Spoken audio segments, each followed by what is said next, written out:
Hellish neighbor tried to steal our house but ran into karma when, because of her own actions, she was billed for $200,000. Before starting, let me introduce the main characters. The arrogant neighbor, we'll call her Ch, and her spoiled son, S. Also in this story is the previous owner of our house, whom we will call P.O. Although his role in the story is minor, keep in mind that nearly 15 years passed between the time we bought the house and today, unless otherwise stated. It is assumed there was a considerable time gap between events. So, let's begin. To better lead to the climax and give an idea of what happened, I'll start with the backstory. Most of what I'm about to describe happened before we bought and moved into this house. Ch owned a large piece of land near a lake that was popular with vacationers. Saying nearby is a bit of an understatement. The actual distance was considerable. Nevertheless, the road running alongside Ch's land was the only road to several lake beaches and resorts, as well as to the busiest boat dock on that side of the lake. Thus, land plots in the area were not so expensive that ordinary people couldn't afford them, but closer to the lake were very valuable lots owned by wealthy people. This will be important for the story. Ch was a fairly wealthy woman and owned a large piece of land. She divided her land into 4 roughly equal parts when her children became adults. She gave one part to her daughter, who, surprisingly, turned out to be quite a decent person compared to the rest of the family. She gave the second part to S. For both children, she built houses on their plots according to their wishes. On the third plot was her own house, and on the fourth, she built a small store. This will also play a role later. Why she did this exactly, I can't say for sure. Maybe to avoid future inheritance disputes. But Ch transferred ownership rights of the houses and land to her children. You've probably guessed where this is going. The daughter was decent, but S, or rather the irresponsible son, turned out to be a notorious party animal. All the neighbors hated him. He threw loud parties almost every night, not letting people sleep. The police apparently even assigned a special patrolman because calls to his house came regularly. Most likely, his sense of impunity was only strengthened by the fact that his mother paid all his bills. All utilities, water, electricity, garbage removal, were registered in her name and sent to her mailbox, except for one bill, the property tax. Since the plot was in S's name, the tax bill came to him, but he did not pass it to his mother for payment and simply ignored it. Apparently, Ch either didn't think about it or assumed her son was paying the tax himself. Either way, when the police came to his house again, it was not a surprise. But what was surprising was that S never came back, and the house was put up for auction. At that time, the house was in terrible condition. Holes in the drywall, a huge hole in the living room floor leading directly to the underground garage. The floor and underlayment in the kitchen needed complete replacement, and almost all walls were covered with dirt. Basically, his irresponsibility and endless parties led the house to a state that banks deemed unfit for living. Because of this, the only people who could buy the house were those who could pay cash. That's how P.O. appeared. P.O. was a real estate flipper, not one of those wealthy people shown on TV, but more of an enthusiast for whom it was a hobby. He was retired and dealt with reselling houses to keep busy. P.O. bought houses like this one at auction for pennies, repaired them himself, and then put them back on sale. While he was renovating, he lived off the profit from the previously sold house, which usually ran out just as the renovation finished, and he bought the next property. The remaining money he put into a reserve fund, which, according to him, wasn't very large. At that time, we were looking for a new house, but our budget didn't allow us to buy anything expensive. When we saw the listing on the website, the house and location seemed perfect. Right size, good neighborhood, and even not. Far from the lake where we like to fish and boat. In short, the house seemed perfect in every way. Or at least looked that way. We were intimidated by the possible price, which had not yet been listed on the site. But we decided it wouldn't hurt to at least take a look. We arrived at the house and saw P.O. working on repairs. We stopped to say hello and ask about the price. He explained he planned to finish the repairs first and then sell the house, and his realtor just added the listing to the site database to make it easier and faster to find a buyer when the house was ready to sell. We chatted a little more just to keep the conversation going, and P.O. was happy to have company. We explained that we were already ready to buy the house at a reasonable price, considering its current condition and the work already done. It was about half finished. We said we wanted to finish the repairs ourselves. However, he refused, explaining that he already had several purchase offers and didn't think it was right to sell it to us in such condition. He added that we could buy the house for full price when the repairs were finished. We politely thanked him, left our number, and asked him to call if he changed his mind. P.O. promised he would. Less than 2 weeks later, we received an unexpected call from P.O. He said his sister, who lived in another state, got sick, and he wanted to help care for her. So he didn't have the time or strength to finish the repairs. He explained that the house didn't meet building codes, but if we could find a way to buy it, he would gladly sell it to us at a reasonable price. We immediately agreed and started looking for banks. We had contacts through a friend realtor who helped us find a bank willing to give us a loan to buy the house, but with some conditions. We were given 2 weeks to bring the house up to code, or else the bank could cancel the loan and put the house back up for auction. After explaining the situation to P.O., he offered to help us as much as he could, although he couldn't work on the house himself due to the urgency of his departure. He explained in detail what needed to be done to bring the house up to code, how much time, effort, and money it would take. Moreover, he offered help in another way. We took a loan twice the cost of the house, and he returned half of the amount to us. We used that money for repairs. Thanks to the fact that P.O. had already done a significant part of the work, the house was so close to meeting the codes that we probably could have handled it ourselves. But just in case, we called friends, and together we finished all the work twice as fast.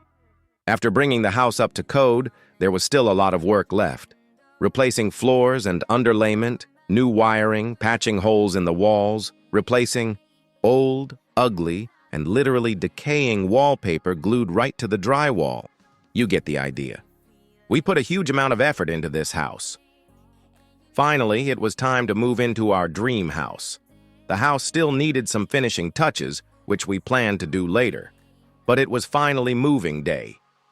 We hadn't even finished moving our things when Chach came to meet us. P.O., with whom we had been working under very tight deadlines, warned us about Chach and her arrogance.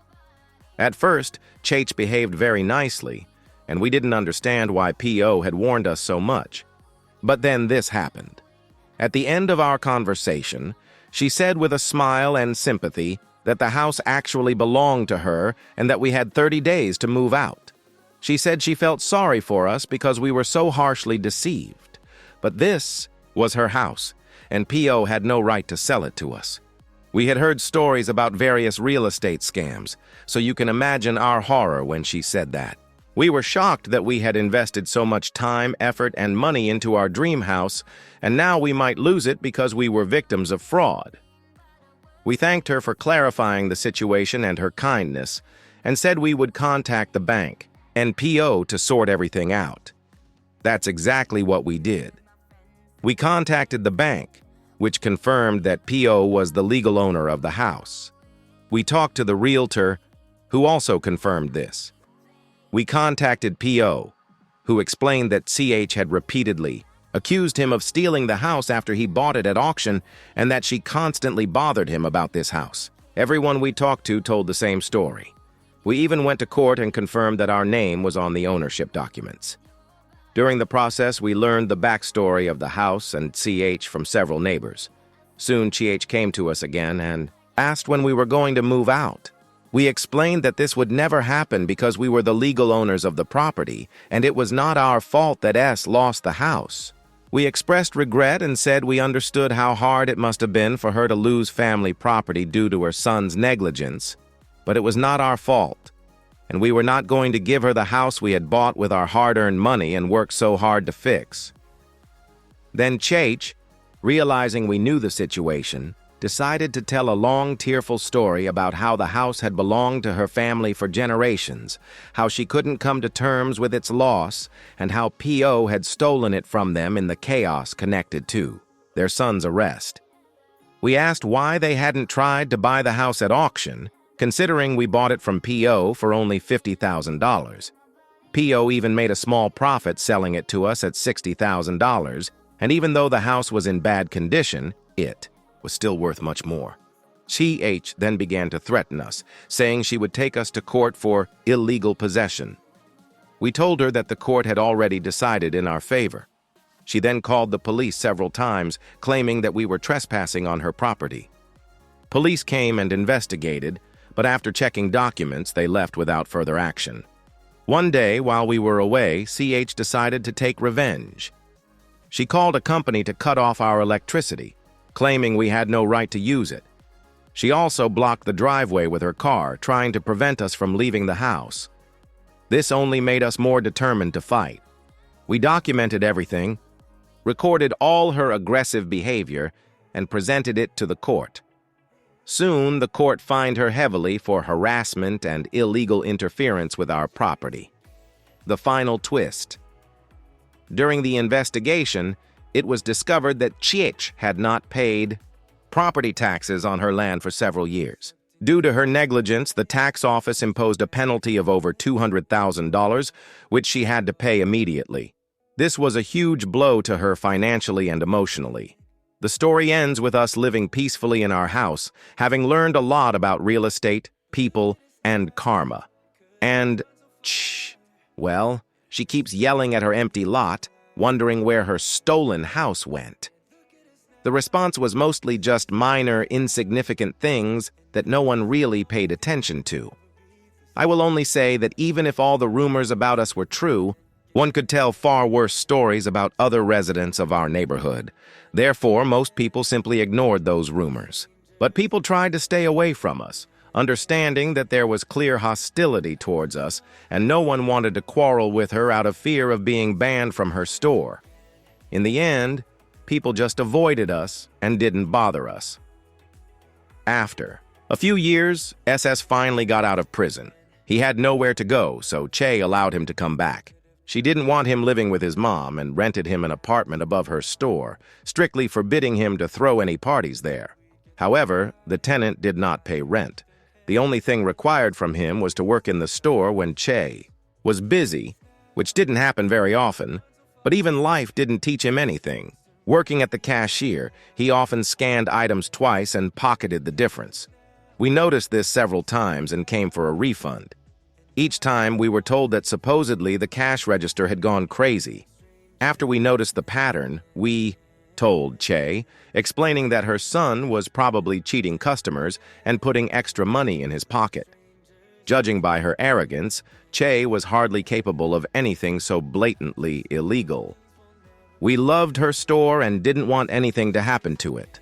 However, instead of thanking us for drawing her attention to the problem, Che claimed we made it all up and very politely told us to get lost.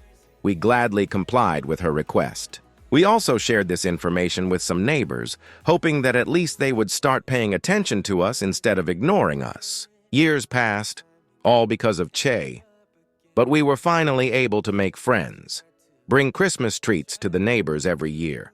A great way to lift people's spirits. The neighbors thanked us, although they admitted they didn't really believe us.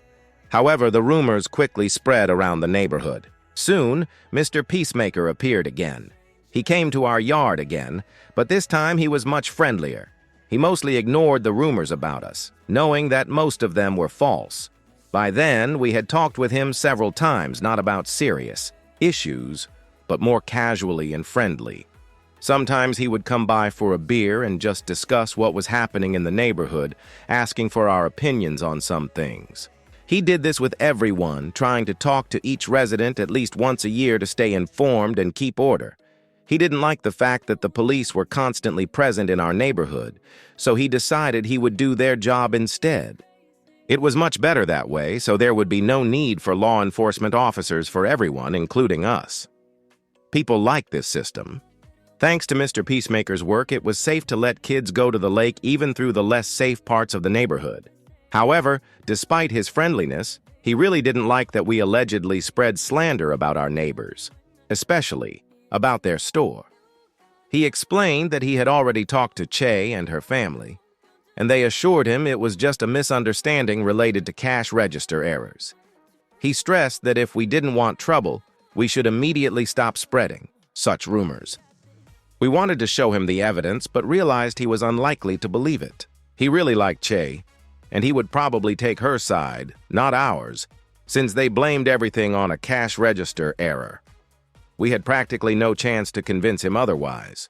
So we agreed, apologized for any inconvenience, and explained that we felt deceived and just wanted to protect the few friends we had managed to make in the neighborhood. He accepted the apology, gave a final warning, and left. After that, we decided not to go to that store anymore unless absolutely necessary. But everything changed a couple of years after we told what was happening. The rumors spread throughout the neighborhood. Even though Mr. Peacemaker himself went door to door telling each resident that these were false rumors we allegedly spread because of our disagreements with Che, people began to look more carefully at their receipts after shopping at the store and started noticing the same patterns we had seen. During this time, SS had probably embezzled huge sums. Che was clearly aware of this, but did nothing, preferring just to try to silence people with new rumors. The problem with such small rural stores is that they completely depend on regular local customers. In warm months, when tourists came, the store made good income, but that was not enough to survive the winter. And then it happened. Mr. Peacemaker finally understood everything, and God, was he furious! We heard him yelling at Che on the neighboring plot. Che was standing nearby. It was incredibly satisfying to hear, but that was only the beginning. He didn't just tell them everything to their face. That same day, he went around to all the neighbors and told each one about what was going on in their store. He even brought a stack of receipts to show as proof to anyone who wanted to see them. If anyone in the neighborhood was trusted more than Che, it was Mr. Peacemaker. Literally within 24 hours, he completely destroyed their business. All the neighbors stopped shopping at the store. Yes, in summer they somehow managed to hold on thanks to tourists and visitors who didn't know anything. But when winter came and those customers disappeared, the store started losing money massively. After 2 winters, Che had to close the store for the winter period. This meant that every fall they were forced to throw away more than 90% of the goods and buy everything anew in spring. Obviously, this approach was extremely uneconomical, and 3 years later, they finally closed the store for good.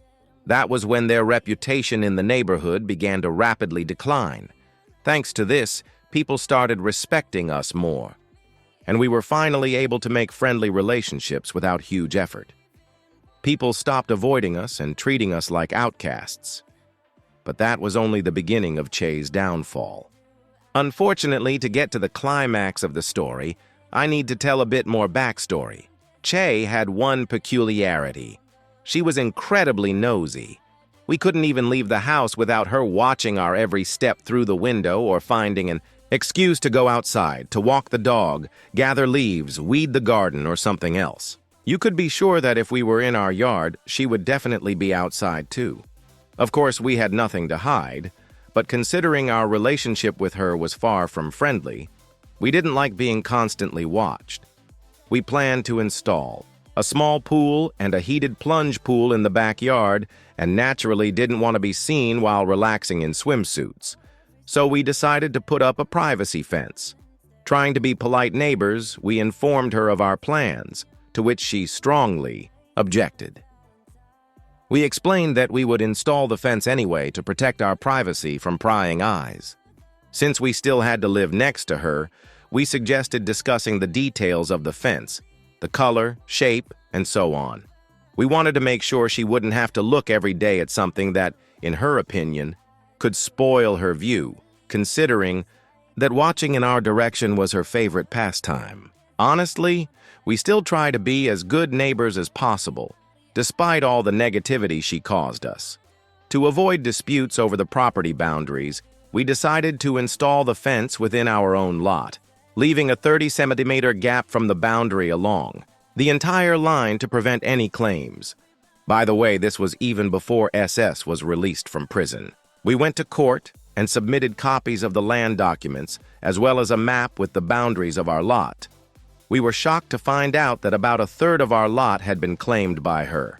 On that territory stood her small shed, and there was even a garden planted. The thing is, a line of trees runs through our lot. The lot isn't rectangular like in some states, but more like a half hexagon or a trapezoid. Strange property boundaries are quite common in our area. So the line of trees crosses part of our lot, which, according to the documents and the map, is a small triangular piece of land. She claimed that the land on the other side of the trees was her property.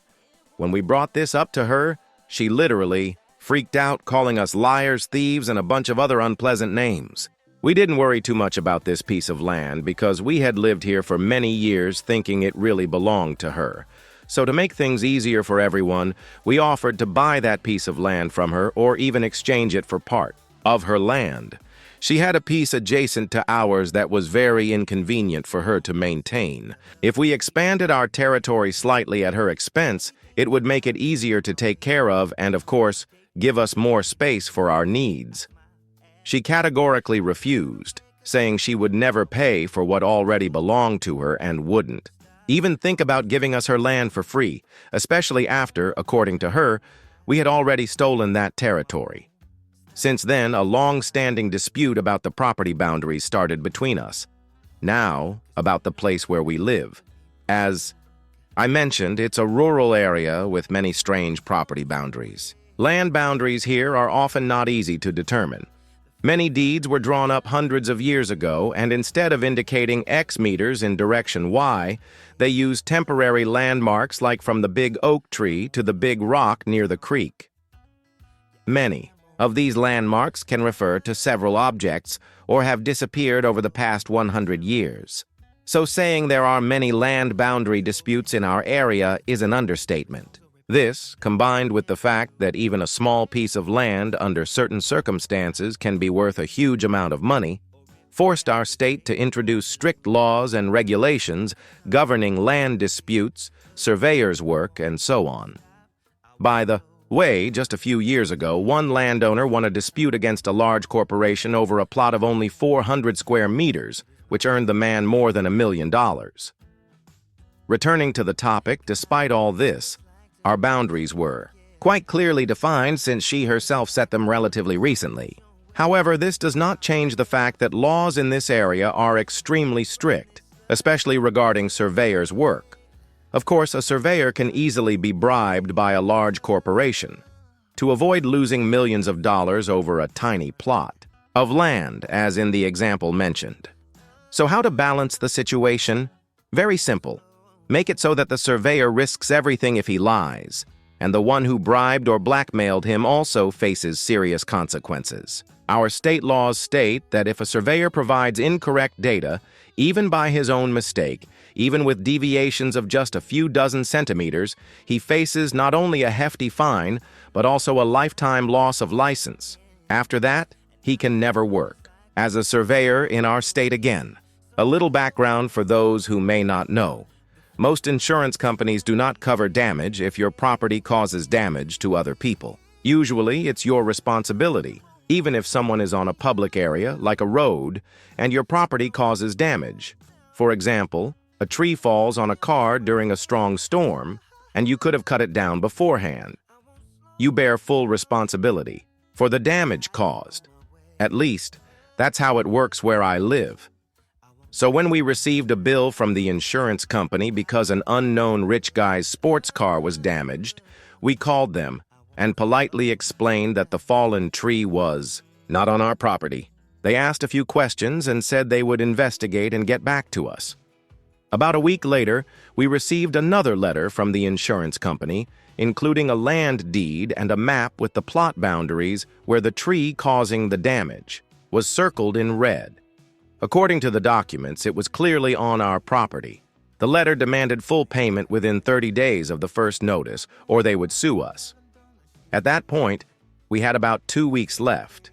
We called the insurer again and explained once more that the tree was not on our land. At first, the agent argued a bit, using much more polite phrases than I will here, basically saying only a complete idiot would believe the tree was not on our property, and that no matter how big the deviation on the map might be, no one would believe the boundaries were that wrong. We just gave them the surveyor's number, who worked for her. They sighed heavily, said they would contact him and conduct a further investigation, but emphasized that we had about 2 weeks left to prepare payment if our claims were not confirmed. However, we never heard from them again. Remember the consequences. I mentioned earlier for surveyors who provide false results. Even if the surveyor admitted he took a bribe, he probably would not be paid enough to compensate for all possible losses and would likely have to leave the state. So there was no chance he would provide the insurance company with any other documents except those he already gave us and her. Later, we called the insurance company to check how the case was going. The agent seemed pleased reading the case notes. For confidentiality reasons, he couldn't tell us much, but said she, like us, disputed the claim, arguing the plot did not belong to her and that the surveyor confirmed the results. Since we did not dispute the survey measurements and she hired, the surveyor herself, the insurance company, had no reason to doubt the data. Since we did not dispute responsibility for the damage caused by the fallen tree, the burden fell on her. They could not tell us more, but we were satisfied with that. It was exactly what we expected. As you probably understood from the background, she had big problems paying the insurance company. Although, of course, she was not happy about it. We don't know how much money she had, but it seems she had enough to cover the costs without having to sell her land. Since then, we mostly stayed silent about the property dispute, although I still think about saving money to hire a surveyor and get our land back. At the moment, it's more a matter of principle than real land value. As for her, it's clear from her perspective that she is obviously unhappy with us. It seems she doesn't. Like the fact that we allowed her to keep part of our land. Free land, after all. What is there to complain about? True, now she might try to spread rumors about us, but that would likely backfire on her since we made friends with a significant number of neighbors, and now no one trusts her. Everyone found out that SS, literally, deceived all the residents of the area right under their noses. And she knew about it, but did nothing. She ended up in a dead-end situation, and we just sit and watch as the fire they themselves lit destroys them. I'm looking forward to what happens next. A bit of extra fun. This is a little story for those who want a bit of amusement. While we were considering installing a fence for privacy, we decided to install an invisible fence for the dogs. For those who don't know what that is, it's a small electric wire buried underground. Then a special collar is put on the dog's neck. If the dog gets too close to the fence, the collar emits a sound signal that the dog really dislikes. If it keeps moving, it gets a mild electric shock. We are not fans of electric collars, so we thought long about whether to use it. I even put the collar on myself and crossed the line to check. The shock was noticeable but not painful, more like a slight tingling. We trained the dogs to respond to the sound signal before letting them out into the yard. Ideally, they should. Never feel the shock, just hear the signal and turn around. We did this so our dogs could freely roam the yard instead of sitting inside all day. At that time, we couldn't afford a real fence. We installed the wire far inside our lot, partly because of its length and partly to keep the dogs away from the property borders. She must have thought it was a marking for a future fence or something because she accidentally ran over the wire. With her lawnmower, even though it was more than 1.5 meters inside the boundary, she considered hers. That day, we all learned that electric lawnmowers do not handle meeting electric wires well. Her mower was completely destroyed. All electronics failed, and she had to buy a new mower just because she decided to be petty and ran over our boundary wire. The funniest thing in this situation is that since the wire was so far inside her property boundary, she had no way to blame us for what happened. Blaming us would have been so foolish that she didn't even try. She didn't even ask us to buy her a new lawnmower, probably understanding what answer she would get if she tried. Well, that's all. Subscribe, like, and good luck.